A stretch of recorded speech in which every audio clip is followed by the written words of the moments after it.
So, it's back to CB radio today. Got a radio from Matt, who's regular.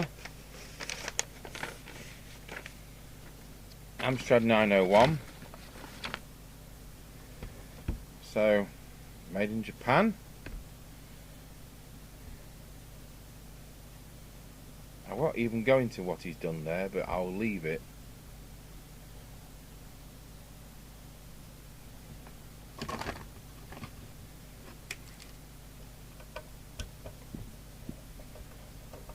Right, we'll whip the lids off it.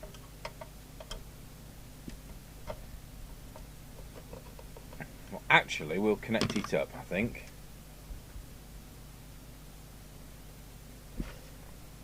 Oh yeah, he's got the. He says he's got the. Thinks it's the wrong channel selection knob, which is it's the Spinitronic one, isn't it? Yeah.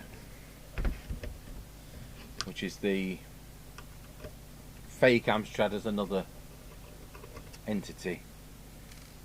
And those which got returned, because the Spinitronic was done by Littlewood's group mail order catalogues, and the returns got sold on to Harvard and sorted out and rebadged as the Harvard H646. So I'm not going to touch it. What we'll do is to write down what it's doing, so we've got a before and after.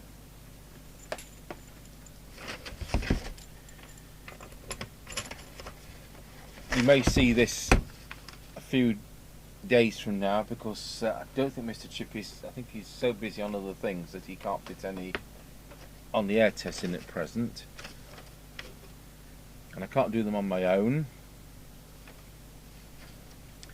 And I'm looking for the Cybernet standard Nike,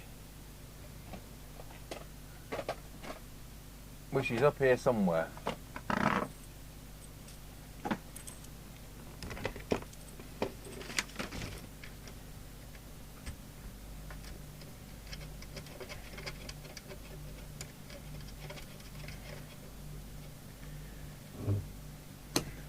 Right, so switch on.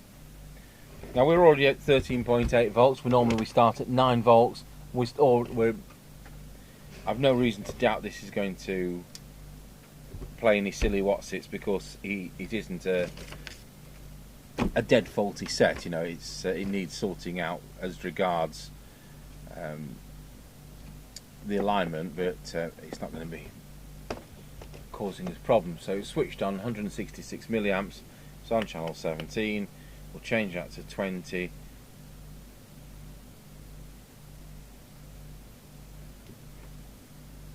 Right. So let's look at what power it's doing. So switch picture in picture on. So we're currently on the 3 watt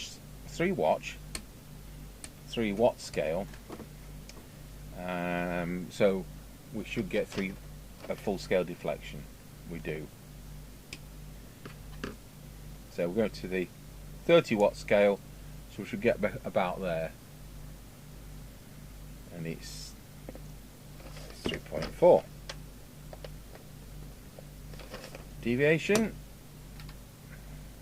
Now I'm going to have to retune the system. As I said, I've been doing some business radios on UHF. So we need to find 27 megs. It's about there. Key up the radio. Wallow. There we are, tuned in. Wallow. It's a little low actually. It's 2.1. You can have a bit more than that. Frequency.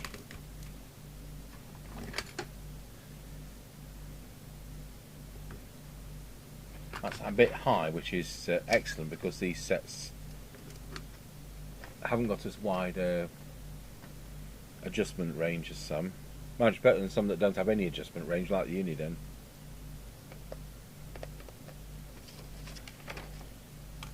That's that covered.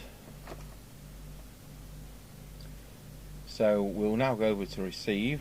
I'll just see how many bars it's lighting. All of them. We'll go over to receive. Once again, I'm going to have to dial this in from scratch.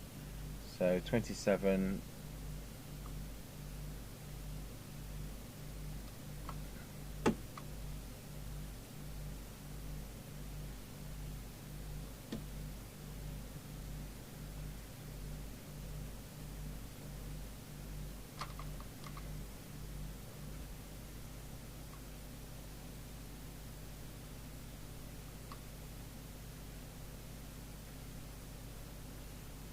There we go. So go over to the synad meter and switch it on. Plug in the equipment into the extension speaker socket, whichever that one is.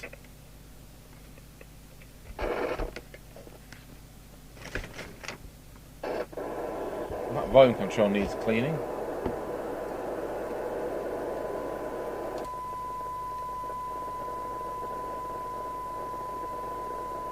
Sounds a bit on the garbled side. Let's have a look what it's doing. So that's the 12 on the synad meter.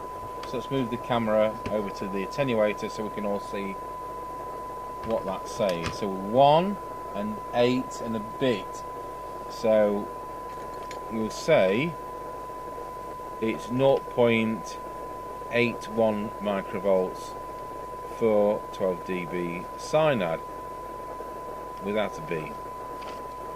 Okay. Ooh. We'll pop the lids off.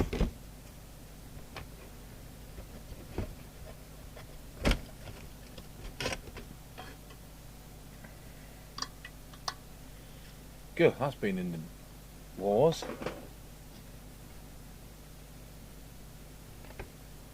Oh! The audio I see isn't bolted down.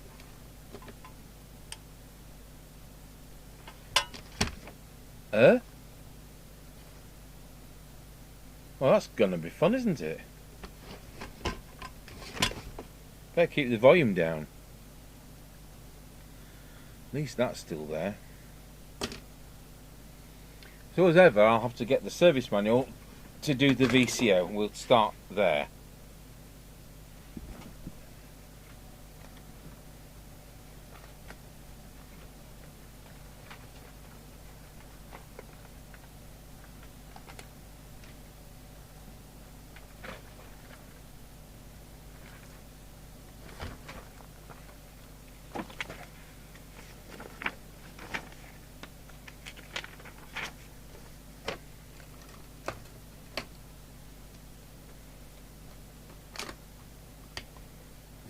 I'll put the soldering iron on because we're going to have to melt the wax in those cores.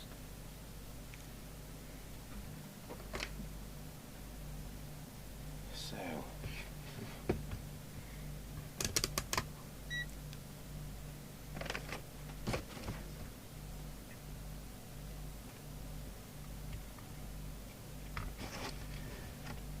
let's have a look where we are. So, capacitor 9 sets channel 1. Okay.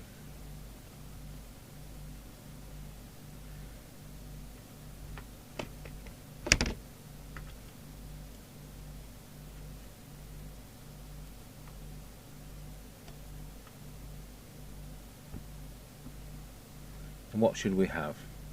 2 volts. We've got 2.08. So that's fine at the moment. Then you're going to transmit. I could do with putting this earth on something, and right now I've got no crocodile clips on here at all.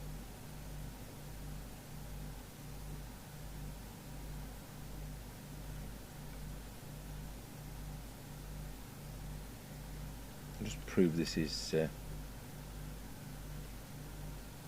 floating. No, it's not. We can just put it in an earth point. I can't remember what sets a floating chassis and what sets a negative earth.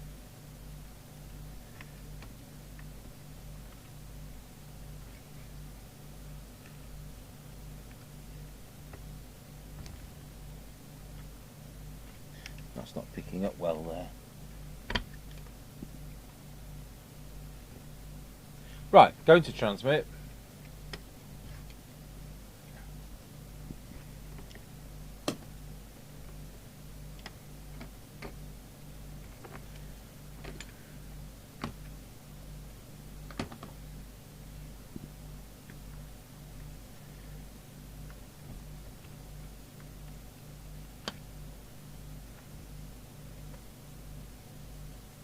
And on transmit we've got -1.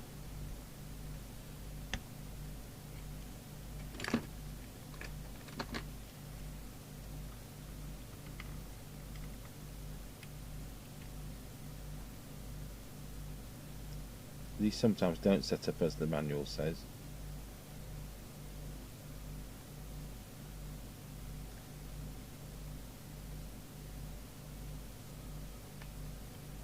Right, so we've got 2 volts now. Let's go back to receive. We've got 2.1 volts. On transmit, we've got 2.2, something like that. So now we need to go to channel 40, and it's supposed to be 4 to 5 volts. 3 on transmit. It's 3.7 on receive. Now, trouble now is we don't have any transmit. So when does transmit come in?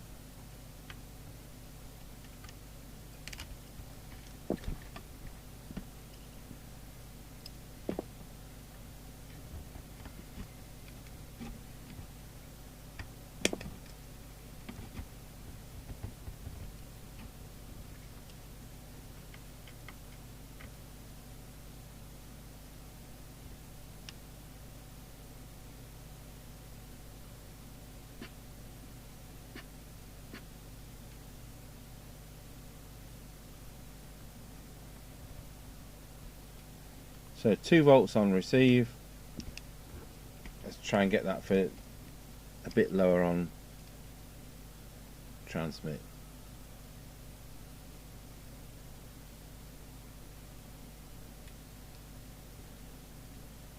Right, now we'll go to channel 40. There we are, that's set right.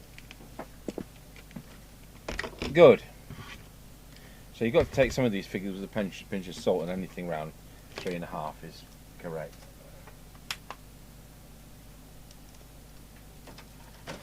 So instead of using the chassis, I actually used the negative lead as the power supply. So that's where my error was.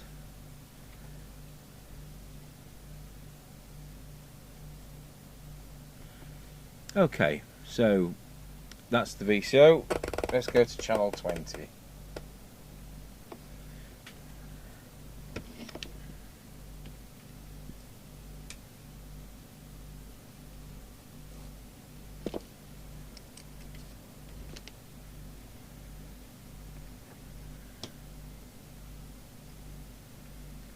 So the first coil on the transmitter line up.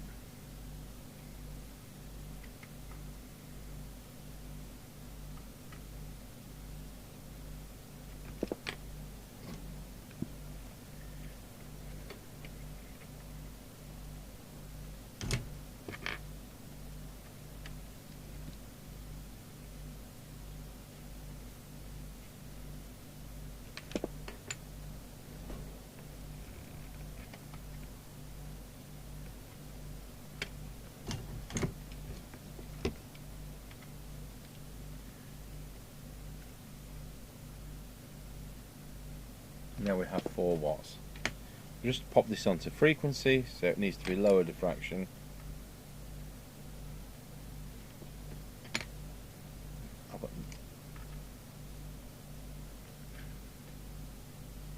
Let's just put the right meter on. I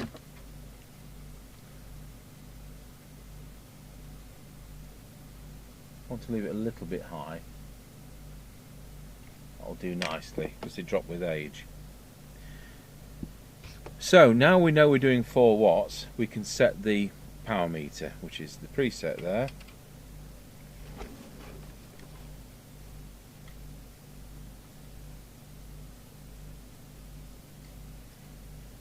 and on low power it should be 1, which it is.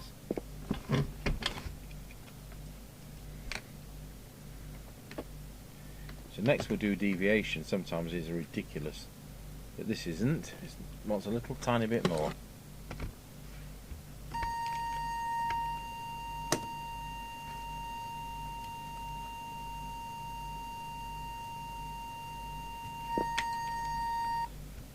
Wallow. That's it.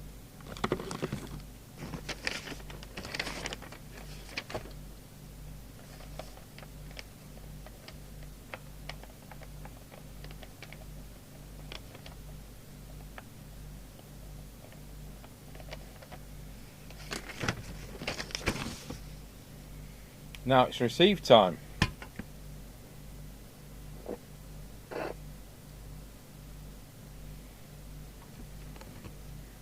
While we've got Mr. Chippy's service hole here, without him noticing, I'm going to take the power off from the power supply, so I'm not waggling this on and off with the power. Right, put the power supply back on, and hopefully that's improved it. Oh yes. So first thing we'll do is we'll set the detector.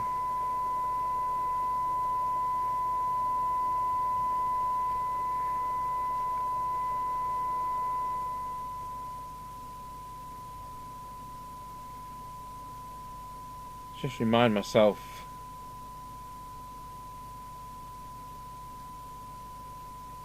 where we need to be for the detector.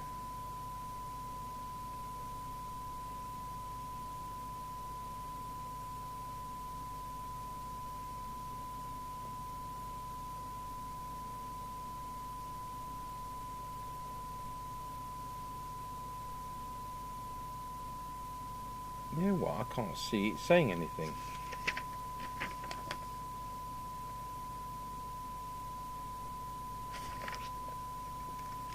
Well, it's either that one or that one.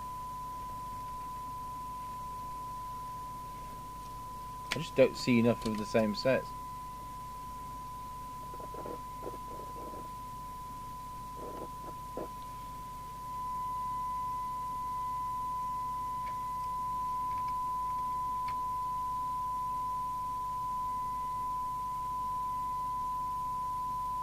I'm not showing you the oscilloscope. The whole idea is to show you the oscilloscope. So that we're just getting the maximum recovered audio. That's where we are. It didn't need adjusting. So now we'll drop the signal right down and we'll go to the synad meter instead.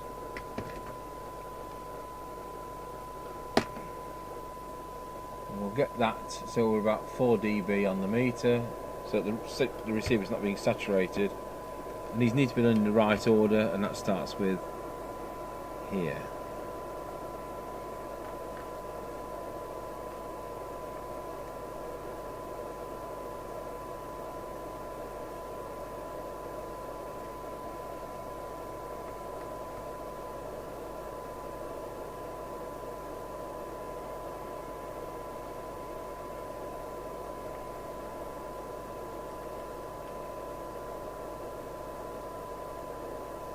Wow, that was quite a way out. Way out, man.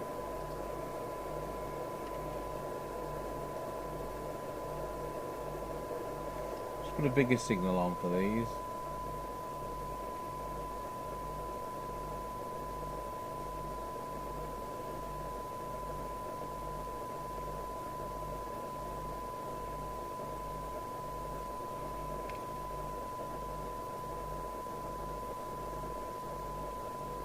Can't see that one.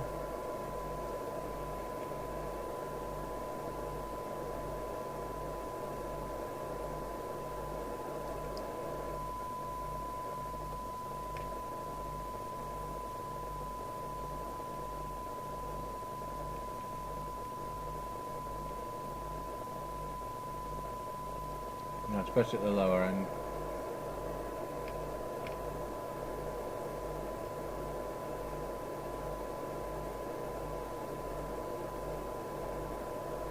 Right, there we are. So what sensitivity have we now got?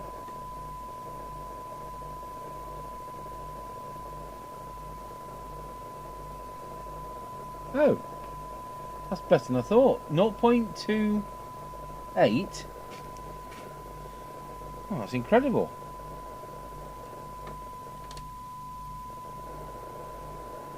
I'll just check with the scale.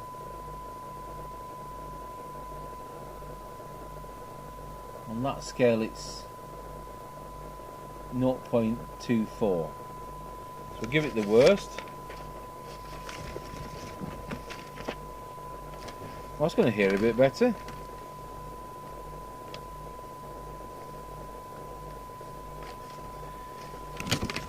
Right, S9 for the meter.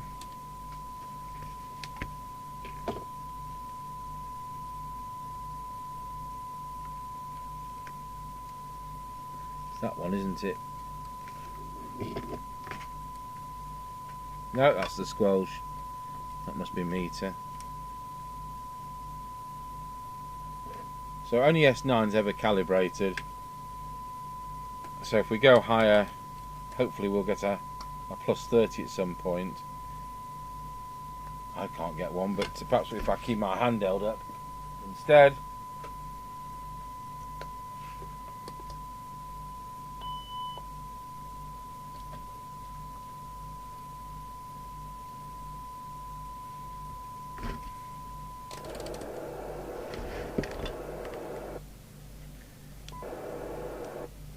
No. Interesting.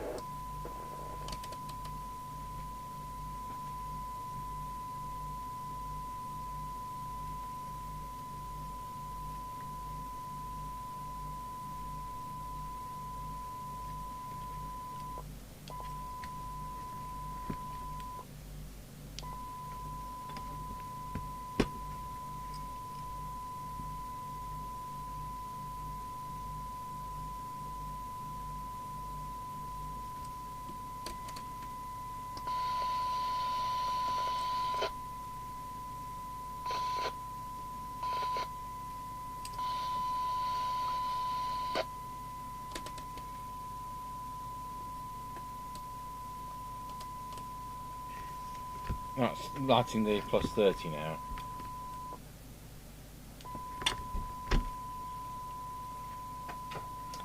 So that's that. Now the squelch, and that's what really lets down this chassis. So we'll turn the signal no, we won't. We'll turn the squelch to full. See when the signal generator comes in. So show the attenuator controls, and so 1, 3, 10 microvolts, 30, 100. So I want it to come in at 100 microvolts. So let's see if we can get it to do so. We can. Drop the signal generator.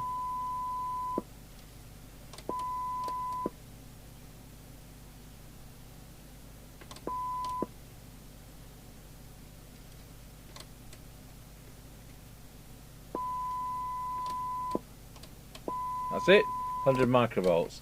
So now looking at the sensitive end, we'll now turn the squelch down on the radio. I've parked the signal generator. That squelch control wants some cleaner on it as well.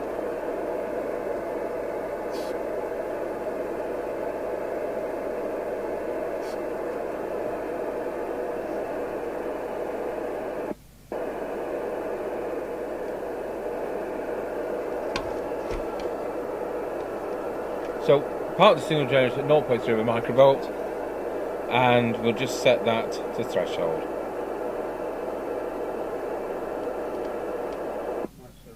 Right, back to the video. Mr. Chippy wanted a hand with something. So there we are. I think we're done. But what does the customer say? What does the customer say in his letter?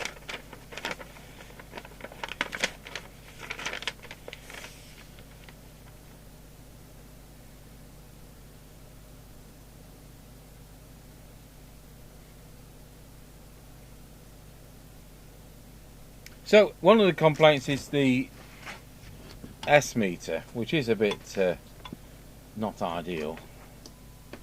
So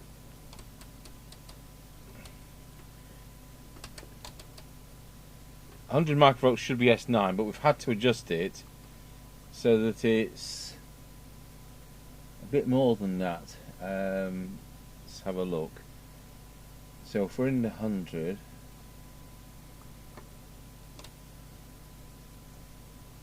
instead of being 100 microvolts, we've had to set it so that it's about 40 microvolts. Now 50 is acceptable, but it's not 100%. This might be one of these candidates where if you changed all the capacitors in the set, it may benefit. But the other thing we've got to do is to take that audio chip out and put it in properly. So he might be bothered about that, but I'm not bothered about that. And the customer's always wrong.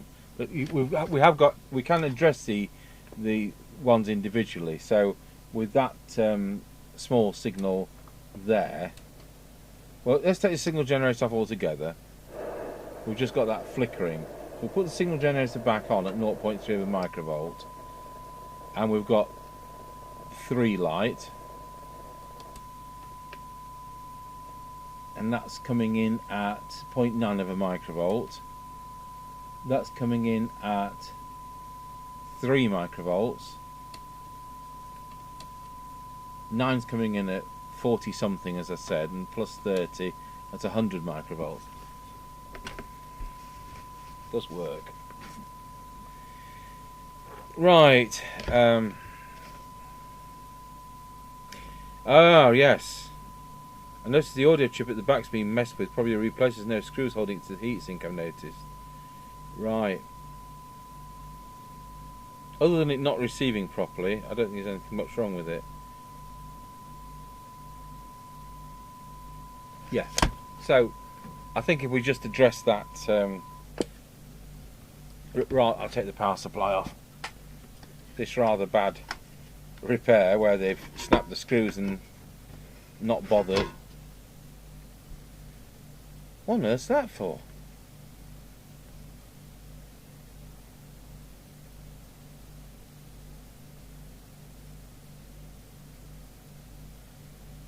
Changes the squelch, doesn't it? Is that the squelch? No, that's the meter. That's the receive meter, isn't it? I think we'll take that off. I think they've set that how they wanted it to be, not how it should be. Well, that might be what the issue is there. Anyway, what we've got to do is unsolder the audio IC and mount it starting from scratch.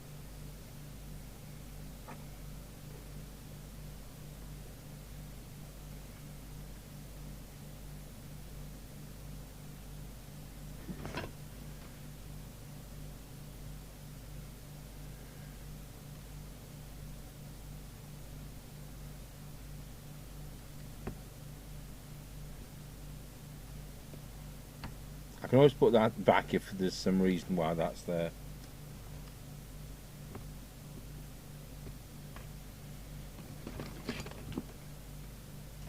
Just turn that off.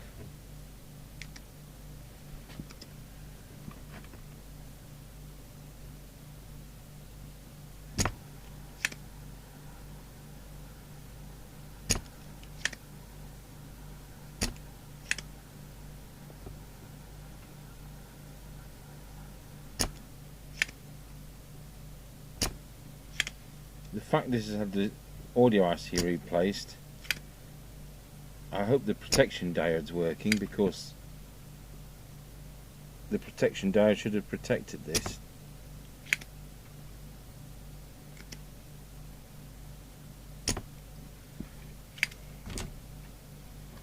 Right, now normally we don't bother about recovering chips, but because they're expensive and because it's working,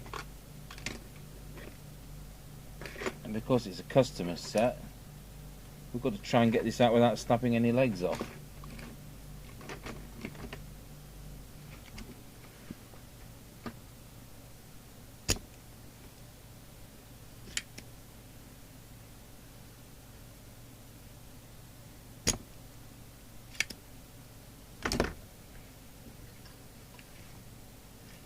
So it unscrews from the back.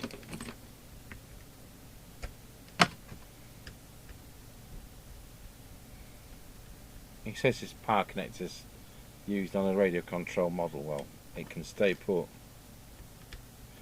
Fits better than most.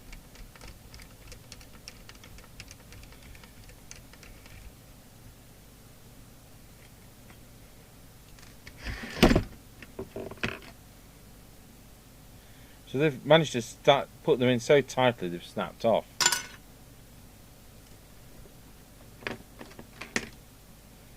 Right, try and get it out.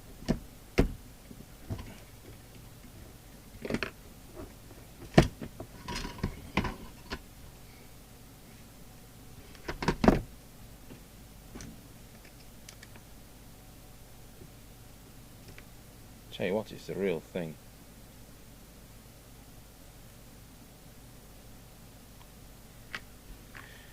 So there needs to be the mica between there, the insulator. So what we need to do is to extract what's left of these.